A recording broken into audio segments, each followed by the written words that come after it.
Assalamualaikum warahmatullahi wabarakatuh. Perkenalkan, nama saya Ardoemi dengan NIM D1A02064. Ya, jadi video ini saya buat untuk menyelesaikan tugas UTS yang telah diberikan oleh dosen pengampu Hukum Sumber Daya Alam kelas A1.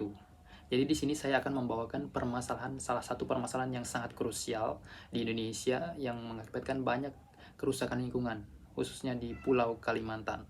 Jadi permasalahan yang saya bawakan di sini adalah buruknya legal enforcement atau penegakan hukum terhadap kegiatan reklamasi dan pasca tambang yang telah diatur dalam Undang-Undang Mineral dan Batubara, baik yang lama ataupun yang baru.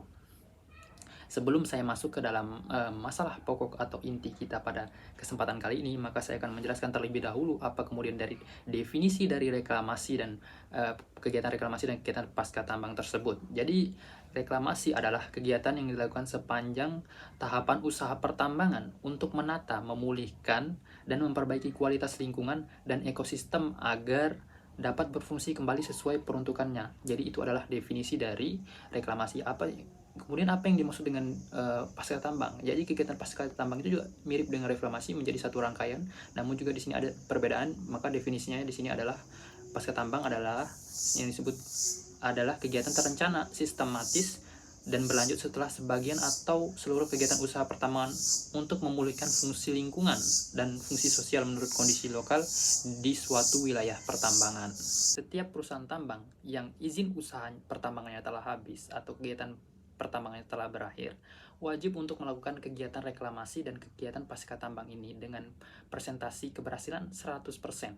Oleh karena itu, konsekuensinya apabila perusahaan tidak mampu atau tidak melaksanakan kegiatan reklamasi dan kegiatan pasca tambang ini dengan angka keberhasilan 100%, maka konsekuensinya adalah perusahaan tambang ini tidak dapat menyerahkan tanah tersebut kepada pemerintah. Dengan kata lain, tanggung jawab reklamasi tersebut dan kegiatan pasca tambang tersebut tetap melekat pada perusahaan tersebut dan wajib untuk melakukan. Reklamasi dan kegiatan pasca tambang sendiri harus dilakukan berdasarkan kriteria-kriteria keberhasilan yang telah ditetapkan dalam peraturan perundang-undangan dan juga hasil studi yang telah dilakukan terkait dengan bagaimana kemudian peruntukan lingkungan ini jika nanti telah direklamasi.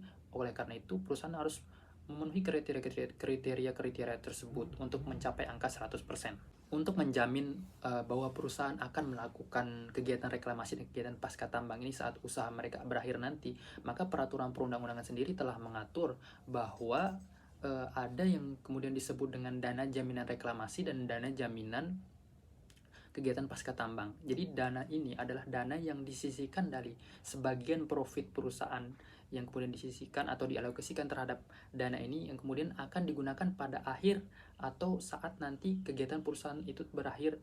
Nah, jadi dana ini digunakan untuk melakukan reklamasi.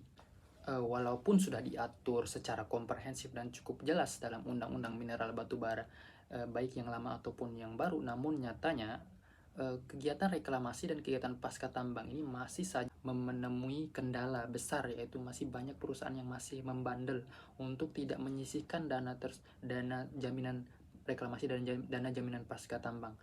Ini dibuktikan dengan adanya data dari jaringan advokasi tambang yang menyebutkan bahwa pada tahun 2020 sendiri masih ada sekitar 3.000 lebih lubang tambang di Pulau Kalimantan yang merupakan bekas usaha pertambangan batu bara tidak dilakukan reklamasi dan dibiarkan begitu saja menjadi danau-danau yang kosong dan berbahaya bagi lingkungan dan masyarakat.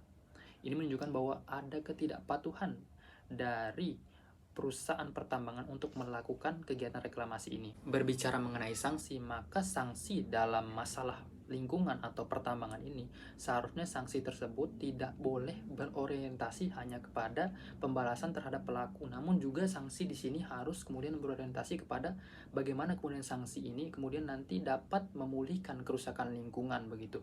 Jadi sanksi di sini secara nyata atau realitasnya harus diberikan dalam bentuk denda begitu, denda yang besar begitu, sehingga denda yang atau hasil dari denda tersebut kemudian nantinya dapat digunakan oleh pemerintah untuk melakukan kegiatan reklamasi dan pasca tambang secara mandiri. jika perusahaan ini tidak mampu.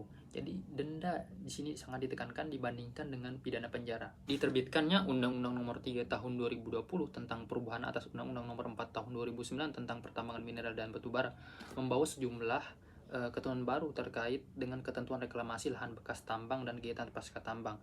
Yang di sini bertegas untuk menegaskan kontrol negara terhadap kegiatan eksplorasi pertambangan, mempermudah ekosistem investasi, penguatan peran BUMN, hilirisasi produk pertambangan, dan mengendalikan kerusakan lingkungan utamanya.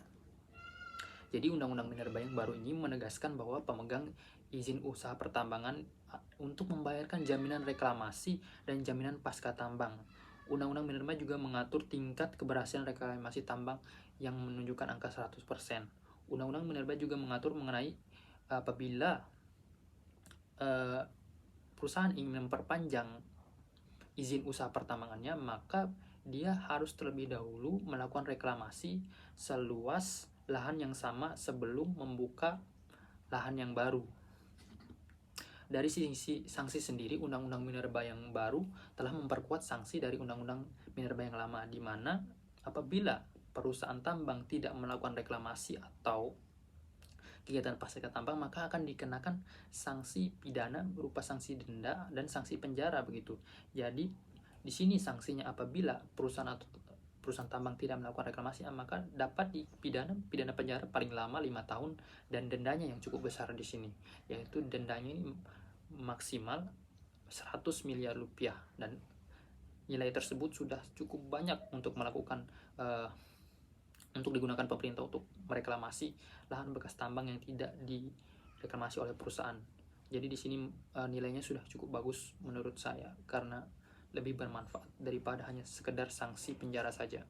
Jadi kesimpulan saya pada apa yang kemudian setelah saya sampaikan di sini, terbukti bahwa dari segi peraturan sendiri, aspek terhadap ketentuan mengenai reklamasi dan kegiatan pasca tambang ini sejatinya telah komprehensif diatur dalam peraturan perundang-undangan. Hanya saja memang pengawasan dari pemerintah sendiri yang sangat lemah. Oleh karena itu, kedepannya pemerintah ataupun pemerintah daerah khususnya harus kemudian lebih tegas lagi atau memberi perhatian lebih terhadap penegakan hukum terhadap reklamasi dan kegiatan pasca tambang ini, agar kemudian hukum berdasarkan teori Lawrence Infringement yang telah saya sebutkan tadi berlaku efektif.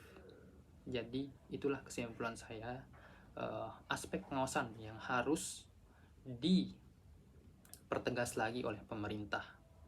Mungkin itu saja yang dapat saya sampaikan. Terima kasih. Mohon maaf atas kesalahan, mungkin ada yang kesalahan. Terima kasih. Wassalamualaikum warahmatullahi wabarakatuh.